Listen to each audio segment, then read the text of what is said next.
Hello and welcome to the very first episode of the Start to CEO podcast.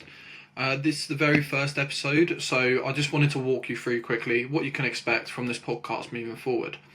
So the number one goal of this podcast is to make you better, to make you a more equipped business owner, and also to help you when you're starting your own business by having so you can benefit of the experiences of successful business owners who have done it before. I myself am a startup business owner, just sort of pushing my web design services now after a couple of years working with a marketing agency in the industry, and I've really started now just to really go forward and push it. So a bit of context, I reached out to Samantha Ford, who is a well-established business owner, and the first off we just spoke about her getting on the podcast, but anyway it's developed into this thing we had a few conversations, and actually we realised that if we work together on this we can offer something that's quite unique by putting our heads together and create something really special with a fresh perspective. Anyway, during our conversation we came up with the idea that I could play the role of you and speak to successful business owners about how they got where they are today. Ultimately, having those chats that you would usually have in the background that shape every entrepreneur's journey. So I'll be asking about how they got started, what shaped them, and the sort of highs and lows throughout their business journey that have got them to where they are today. So that's what you get when you listen to these conversations, where I just ask all typical business questions really about how they got started. I'm very curious about learning from different experiences, so you'll ultimately learn alongside me. As me and Sam have been working closely with one another, I thought it was only right to get her on this first episode. Enjoy and let's get started. So Sam, I just wanted to start off this whole podcast adventure by asking you a question of why did you start your business? It was actually very natural. It wasn't intentional at all. I had been an Air Force officer, left on having children, my first child, and we moved as a family over to France. Had my second child in France and started to interpret. I got a part-time job as an interpreter for a French chemist. And that chemist wanted to expand into the UK market. Now, the internet wasn't around at the time, so I had to learn an awful lot about spray booths. Companies called SPCB, Société des Produits Chimiques de Bretagne, and it's specifically about spray booth filtration and maintenance of supplies, or maintenance supplies for industry. But I had to learn a lot of this off the cuff. And when I came over to the UK with Pascal to look around some local businesses, etc., it took off really, really quickly. And I realised there was an opportunity. So we ended up moving back to the UK, a lot quicker than we had expected, and we set the business up here. And the products were very niche. France was very much into the net zero and being ecological, and being a small business, we were very able to talk, on a one-to-one basis with the people we were going to see, and it just took off from there. Something I'm really curious about is how, so obviously you spoke about the bigger business in France. How does it work now with your relationship with them, or when you set up from the start? What was that sort of process of, was it like a sub business from them, or was it your own entity? How did that sort of work coming from a bigger corporate entity to where you are now with your own business, if that makes sense? Yeah, we did go independent straight away. So we still do supply those products, those chemicals, and because Pascal is a chemist, he can literally make a chemical to suit if we go into a customer and they've got a problem, he can actually solve it by creating a completely new chemical. So it was very bespoke from the start, but still independent, which enabled us then to bring in other ranges, such as spraying equipment from a German manufacturer called Mesto, and we're not just French chemicals now. And actually, interestingly enough, when we did bring Pascal over one time, he spotted lots of moss on roofs, house roofs over here. And I remember him in the car saying to me, why is there so much moss in the UK? I've got a solution for that. And I said, well, isn't it pretty? And he said, no, it'll damage the roof. Yeah. And, I was diagnosed neurodivergent a couple of years ago, and I realise now that, I'm one of these people that takes an idea and runs with it. So Mm. I went, oh, okay, then we'll buy the domain mosskillers.co.uk, Yeah. because it was early internet days, and then that part of the business sort of set Yeah. off really. So Before, we've never advertised. We just sort of go with the flow, and yeah. now everything's word of mouth really. Before we get into sort of what your actual business is, because I think it's quite a key important thing to actually understand what it is you do before we sort of speak about your journey. Do you think, like, linking back to the why, was there a particular reason you felt you should start your own business? I know you speak about being neurodivergent, and I know that has probably had a huge effect on it. But is there something maybe in your past that you decided, oh, okay, this is what I want to go forward and start my own business? What was the reason? Because I know for me, the reason I want to now go off and start my own business is because I've been working for different companies and I don't get really the same satisfaction as when I'm doing all the stuff like developing something for my own. So I'm just curious, was it for you where actually you had this sort of innate desire to want to set up something for yourself and be creative in that aspect? Like what was it specifically that drove you towards wanting to start your own business? I think at the time I wasn't aware. Yeah. I've only been recently diagnosed in my 50s, so I Yeah. didn't even know I was neurodivergent. And I didn't think I was creative. I thought I was a language person, a linguist and a mathematical person. But looking back, which is what I'm doing a lot of at the moment, because I'm actually writing about this, I am creative, and in my spare time I do art now, and I write poems and things. And I think it must have filled some gap somewhere. And I think, yeah, when you've got your business, when you do set up a business, you can design the logo. It can be you. You can put your personality into something instead of doing what other people are expecting or what their vision is. You've got that satisfaction of saying, no, this is the way I want to take it, and you've got that Yeah. control really. I think the creativity side as well, something that like, I just resonate with that is I never viewed myself as creative. I know during school and everything like that, creativity is a lot about sort of art. Can you draw? Everything like that. I was always rubbish at art, but I think there's almost a creativity to starting your own business, isn't there? There's a like problem solving in a sense is its own creativity. Yeah. I mean, yeah. It's full of creativity because I mean, you design websites. I mean, there's obviously creativity in that. And I think that when you do create the website, it's very important to get the ethos and the values of the business across rather than just the products. It's not just about being a shop. Even big customers, everyone's got a need. So, when you go shopping, you need, most people go to a supermarket and you probably think, well, there aren't any values to a supermarket. But if you look at the taglines of even the big companies, those Yeah, taglines are solving a problem. That's what they're doing. It may be subliminal, but yeah. when you go to a particular fast food chain, that the marketing isn't about burgers. It's Mhm. about the fact that you're leaving work to go and eat or something. It's and that whole marketing creativity is something that fascinates me as well. Is that something your business or you focus on with your business? Is the value rather than I know we spoke before about you pushing your value and that's like you're representative of the business and it's you and pushing your personal brand. But would you say that the you focus less on say obviously the products and the services are important, but do you focus more on the value you can bring to people and the people you work with? Well, you asked me earlier what the business was. So, as I say, we started off with purely air filtration for mainly spray booths, degreasing, and sort of maintenance down the finishing route, and that's very industrial with some very, very big clients, UK wide, very well known clients. But then we then went off into more the gardening route, or the home maintenance. So we're B2B and we're B2C.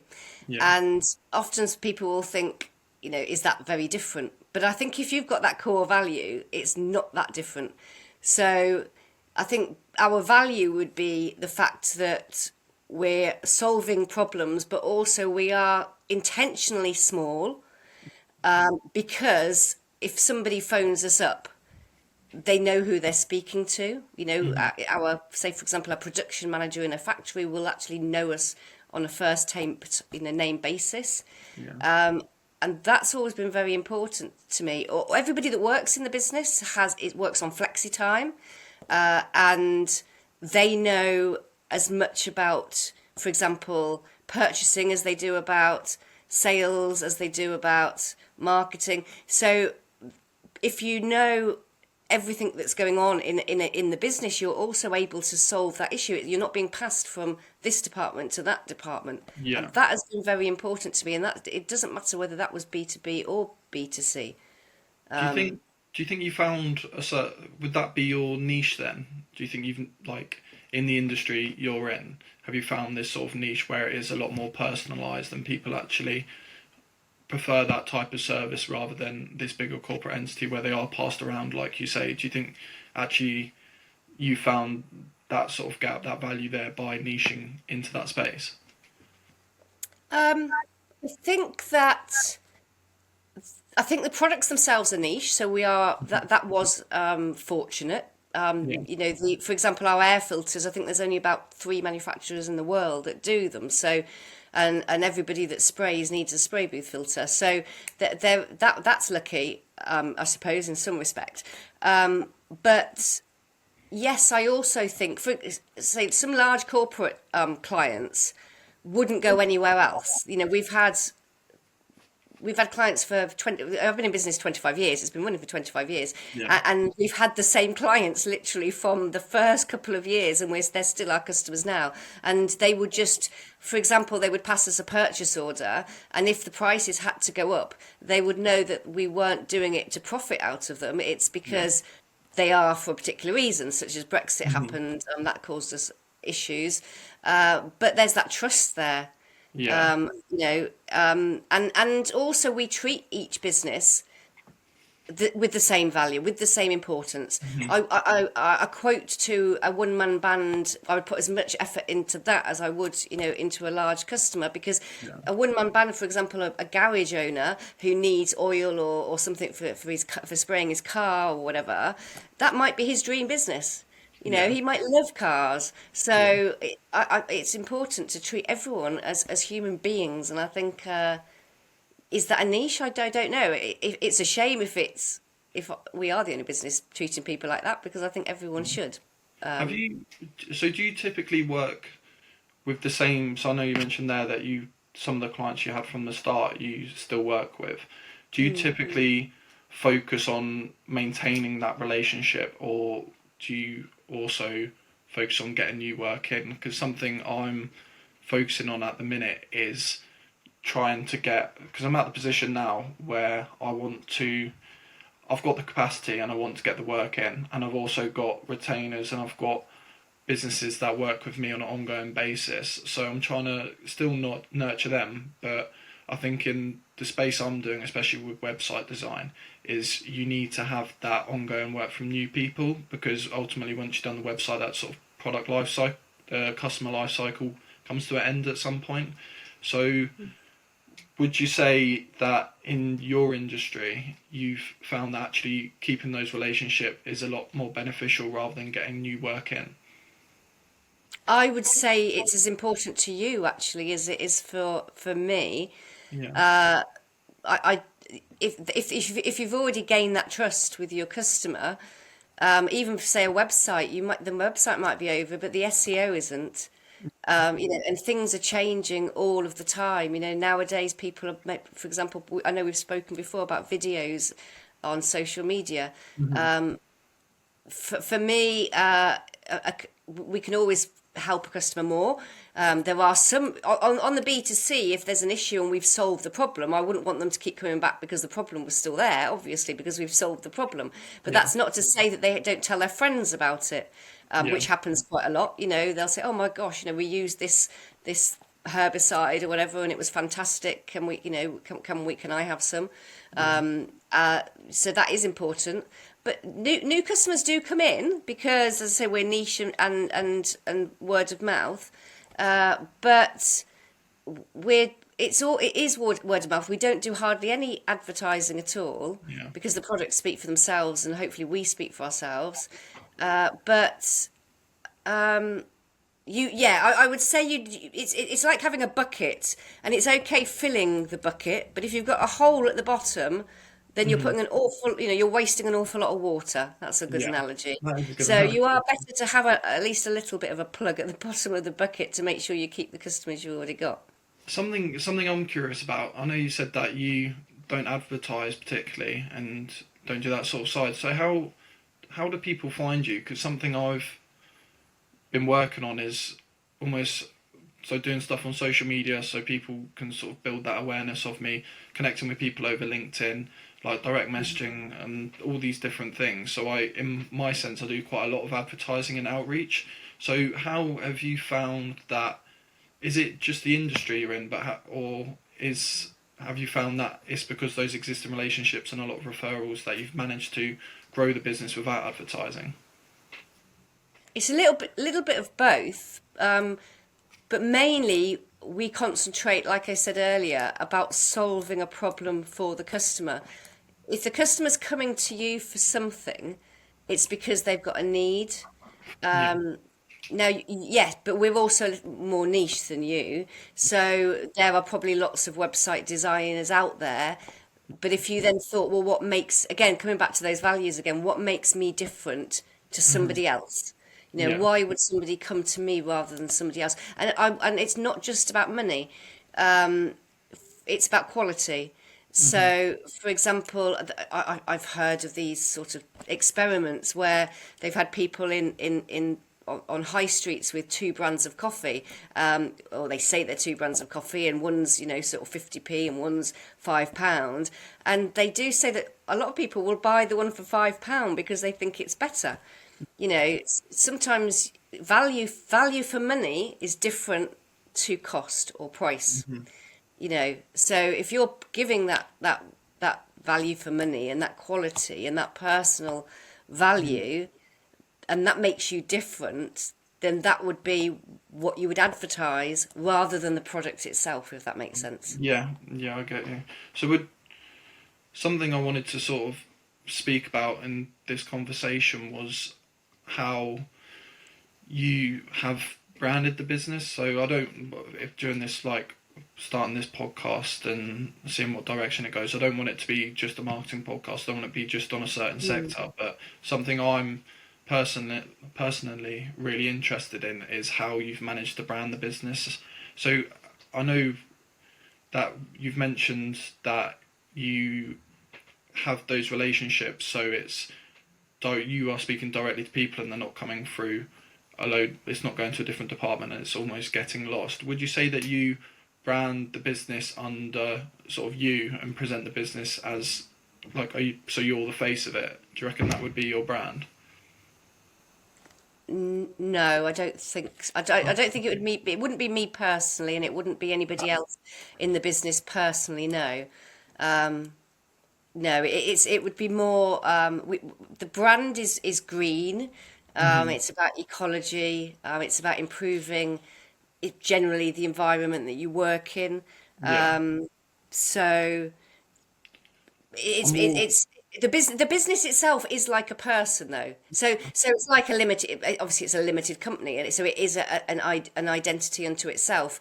So you could say it's personal, Mhm. but it's still the business. I don't know if brand might have been the wrong word then. I was more thinking Mm. of so the sort of the persona behind the business. Do you so I'll link it back to what I'm doing. A lot of my the day-to-day operations, the speaking to having those relationship with businesses, the whole sort of process is they're speaking to me and they build that relationship with me. Would you say that in your business, especially in the scale you've got to, the value you have been able to keep is the fact that you do keep it coming back to you and they like learn to know, like, and trust you rather than because I know some business when they get to scale it becomes this big entity where you're speaking to a load of different people. Do you think you've actually found that keeping it to you and keeping it almost quite small and personalised has been beneficial for your business? It's not just me. I do have Yeah, staff yeah, yeah, yeah. who do answer the phone, for example. But those staff know, as I say, they know about delivery rates. They know about purchasing. They know about how the pricing's structured. So when somebody phones up, or also chat, I think the chats nowadays on websites are very good. So they can chat with somebody, and it's a human being, not a bot. I don't Yeah, like bots on chats. yeah, But they'll chat with that person, and they wouldn't necessarily ask for me. In fact, a yeah, lot of the time they'll phone up and speak to me, and sometimes because I'm female, they don't think I'm actually the manager at all. They think I'm the receptionist. But that doesn't matter because I'm personally, I feel as equal to my staff as they are to me. I don't treat them as any different. We just yeah. we just work together. And when a customer speaks to any of us, they will ask for sometimes a member of my staff. Oh, I've been speaking to so and so. Okay. Can I speak to her again? So yeah, there is that personal thing, but it's not anybody in particular. How many staff do you have? It's very small, so I'm trying to think now. We have three. We have a couple of sort of receptionists, if you like, but I don't like to say that word because they do so many other things, and if, Yeah, they probably hate me saying that. They do lots and lots of different things. But we have two main people that would answer the phone regularly. Warehouse manager is my husband. Me, generally, sort of very much the imports, the exports, the accounting, that sort of thing. And then we have my daughter is a family business. She yeah, does a lot of the marketing, and when I say marketing, it's more of like the internet based things. yeah, Then we have a lad on the road who goes and actually visits some of the customers and helps with any yeah. technical issues. So how many is that? One, two, three, four, six. Six. Yes, but everybody knows what everybody else does. Yeah. So we're not in boxes. Mhm. And the other thing is everyone is on flexi time, Yeah. and that's really helped. I think if for example, neurodivergent people often need help. If somebody's ill, or if there's their child is ill, as long as they're covered, that they can take time off. It's a very relaxed atmosphere, and I think that is actually one of the reasons why I know at least a couple of members of my staff Yeah. have stayed with me for so long. It's because they just like that. What's the word? They like that care. They like that Yeah. welfare. They like Yeah. the fact that I would put their needs above the business in They some just feel respects. feel like supported by you. Yeah, Yeah. yeah, How s- some something I'm really interested in, especially with businesses as they scale, is when when's the point when you do end up getting staff on, and when's the point, obviously as you start, and where I'm at is currently I'm a one man band. I do a few bits myself. I use freelancers occasionally for different graphic design bits. But was there a certain point where you found actually I hit a capacity and I do need to get more people on? I'm not sure if there was a certain sort of like a point where this did happen, but yeah, was basically my question is yeah, yeah, yeah. long term, yeah. Um, Obviously, you have to think about the finance, so you've got to Hmm. be able to afford to pay that person a decent wage. Um, but at the same time, um, you also there is a gamble in business. There's always a bit of a gamble, and yes, I think as soon as the phone, as soon as basically you couldn't answer the phone and give that care to your Yeah, customers, then we needed somebody else to help. But when we started, we always had part-time people. yeah, And rather than taking on a full-time person at first, we had part-time people so that there was that cover. Because if you take on one person, they need holiday, they get ill, hmm, or whatever. So that flexibility was still there. So even now, I'll cover the phones if no one else is. So you don't have to jump into a full-time person straight away. It could be a few hours a week if necessary, just to give you a break as well, so that you're not yeah, constantly on the phone or working. If you've got to think about your own welfare, that's really important. I've yeah, suffered a lot over the years with burnout, hmm, and again, I think that possibly is neurodivergence related. Yeah. Uh, and I've learned as I've gone on that it is important that you do sometimes take a step away. And so I think even that is a useful reason to take someone on at the start. yeah. I think like the whole sort of topic around burnout and neurodivergent. See, I think that's something we could speak about on a whole different subject. So I'd love to speak about that more in the future because burnout's definitely something where I've been battling with, especially just because obviously I'm at the smaller size, but it feels like I'm doing a lot myself. So it's almost balancing when do I switch off and when do I do all that. But I'd love to speak about that more in the future. Something I want to sort of shift on to, and I think it's a really key important thing, is the highs and lows of your business. So probably starting, if we could start off at the lows and then go to the highs, I think that make a lot more sense. Have you sort of faced? End on a positive, hey? Yeah, exactly. That's what I'm thinking. Yeah, make it a bit more sort of happy towards the end. But was there have there been key sort of low points for your business that you faced?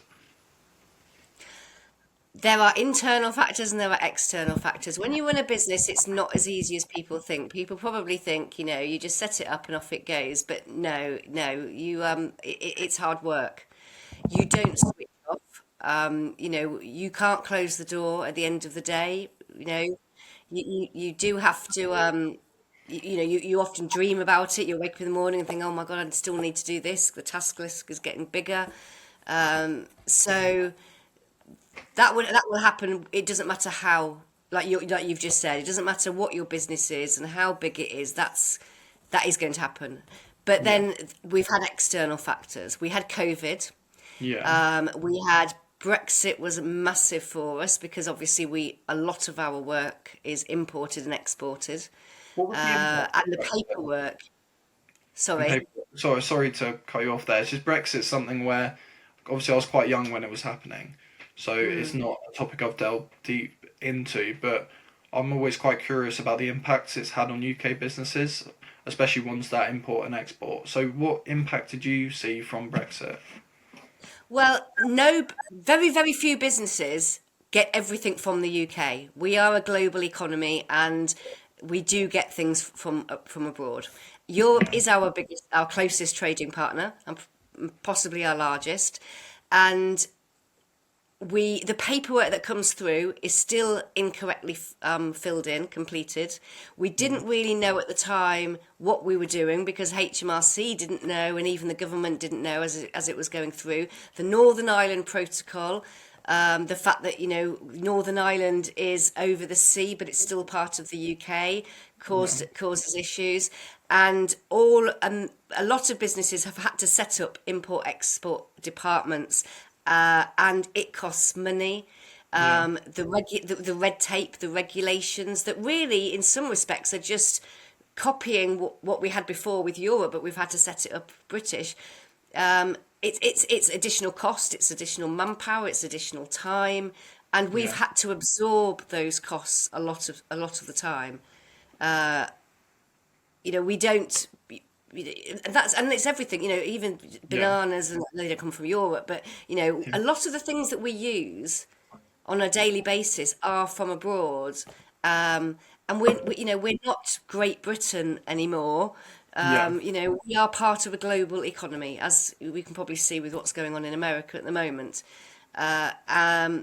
And it caused me, because I think during Brexit, when it was actually coming in, because there was so much uncertainty, and as the head of this business, I had no one to turn to at that time. People came to me with their problems, what do I do? But I had no one to ask. And even when yeah, I called HMRC for advice, they didn't know either. And we were literally just off the cuff filling in this paperwork. And as I say, paperwork still comes through incorrectly completed by transport companies now. I think at one point they started to let things over the border, between Calais and Dover or wherever, without paperwork because it was just causing so many queues. yeah. Um, Was there like a so when has was it a gradual thing that has impact and sort of still sort of impacts your business today, or was it it something still profound? impacts today because we're Yeah, still having to complete that paperwork for everything we bring in. yeah, The regulations change even now, and what you have to do. but at the time, it was supposed to be a sort of gradual sort of bringing in of the Brexit regulations, but because I think it was, if maybe you don't remember, but the Northern Ireland Protocol stopped. People hadn't decided how that was going to work, so it literally was being put off and put off and put off. So was it gradual? There was a date when it had to happen, and it happened, whether we knew what was going to happen, what we should be doing or not. Yeah. But the impact has been, it's a little bit better now than it was, because we all know a little bit more about what we're doing. But was it gradual? It's a difficult question to ask, really. Fair enough. It was very close to COVID, and that Yeah. wasn't good, which is why I had a bit of a mental health crisis at that time, because there was so much going on. Yeah, The so COVID. I'm conscious of shifting to something a bit more positive. yeah, I'm so sure. we could talk about this on an for Yeah. so long that we could probably do it on another podcast. I don't know. But I'm on the podcast itself, but yeah, COVID something. Again, I wasn't in business at the time, but did that have a profound effect on your business? Did you see the sort of impacts of the world almost stopping, and how did you manage to deal with it at that time? being a small business, also the advantages too are that you can't fall quite as as quite as far. So Yeah, we were able to take, the impact wasn't so big on us as some larger businesses possibly had to close down. And obviously we're not in the hospitality industry. We had to close our offices, but that became a permanent thing, and most of my staff now work from home, and that's been a positive for us, yeah, actually.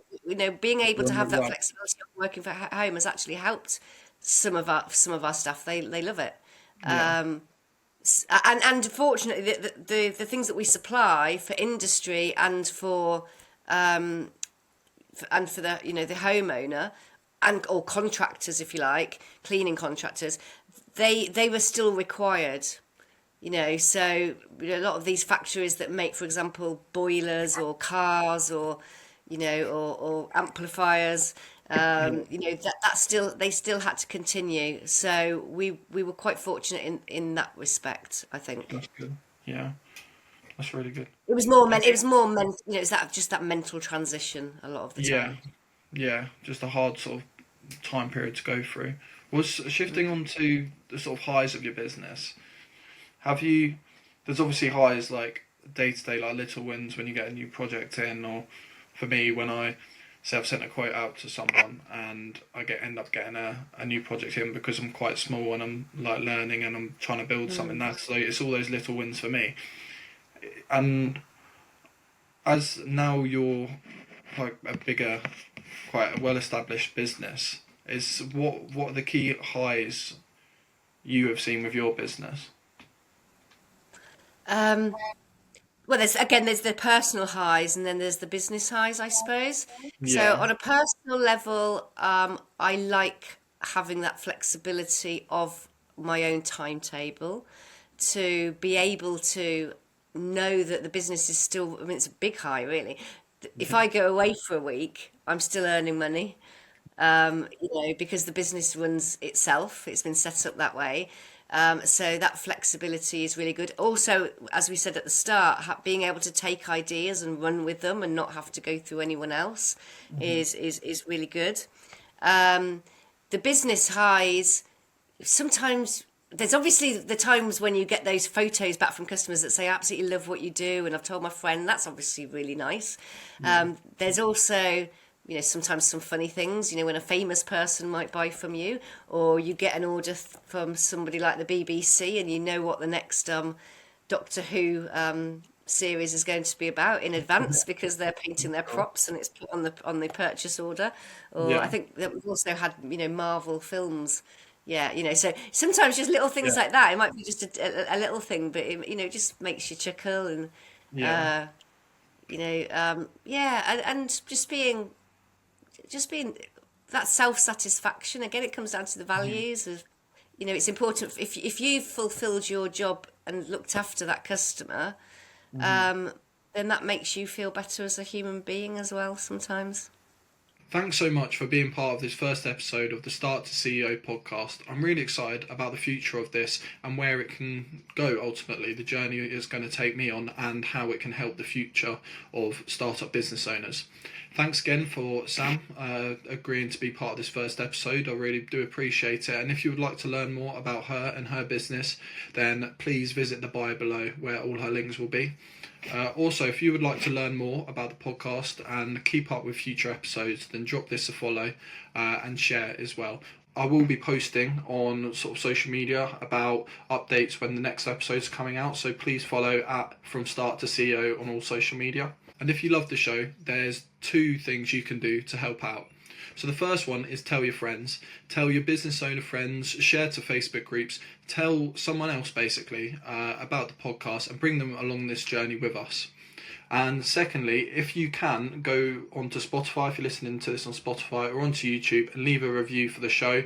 That makes such a huge difference in which episodes are pushed and which podcasts get recommended. So this will really help out in the long run to help more people. That's it for the first episode of the Start to CEO podcast. My name is Adam Waters, and thank you very much for listening, and we'll see you next time.